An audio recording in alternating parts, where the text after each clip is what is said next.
माढा विधानसभा मतदारसंघाचे आमदार अभिजित पाटील यांनी विधानसभा सदस्यपदाची शपथ घेतल्यापासून कामाचा धडाका सुरू केला आहे। पहिल्या पार पडलेल्या हिवाळी अधिवेशनात मतदारसंघातील 55 प्रश्न आमदार म्हणून अभिजित पाटील यांनी मांडले आहेत। माढा विधानसभा मतदारसंघाचे कर्तव्यनिष्ठ आमदार अभिजित पाटील यांनी मतदारसंघाचा संपूर्ण आढावा घेतला। सोमवार दिनांक 6 जानेवारी रोजी माढा पंचायत समिती कुर्डवाडी या ठिकाणी विविध विभागांची बैठक पार पडली। तब्बल 8 तास चाललेल्या या बैठकीत प्रामुख्याने रस्ते, वीज तसेच मूलभूत गरजा यावर चर्चा करून मतदार आमदार अभिजित पाटील यांनी अधिकाऱ्यांचे मतदार संघातील नागरिकांच्या मूलभूत गरजांवर लक्ष केंद्रित केले। यावेळी जिल्हा परिषद सदस्य भारताबा शिंदे, माढ्याचे तहसीलदार, गट विकास अधिकारी, शिक्षणाधिकारी, कृषी अधीक्षक, कृषी अधिकारी, एसटी डेपो मॅनेजर तसेच सर्व विभागाचे अधिकारी उपस्थित होते। यावेळी माढा शहरात छत्रपती शिवाजी महाराजांचा अश्वारूढ पुतळा उभा करण्याच्या दृष्टीने सकारात्मक चर्चा करण्यात आली। अनेक वर्षांपासून मतदारसंघातील रस्त्यांची दुरावस्था झाली आहे। ही बाब लक्षात घेता मतदारसंघातील ग्रामीण मार्गाबाबतीत आराखडा तयार करून तो लवकरच मंजुरीसाठी देण्यात यावा असे आदेश आमदार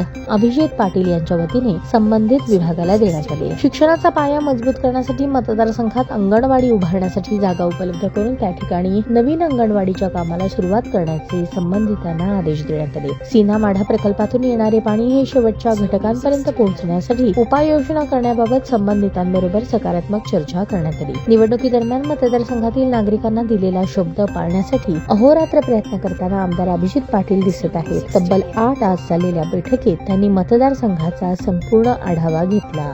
अशाच नवनवीन अपडेटसाठी जनता राज्य न्यूज चॅनलला सबस्क्राईब करा, लाईक करा आणि शेअर करायला विसरू नका।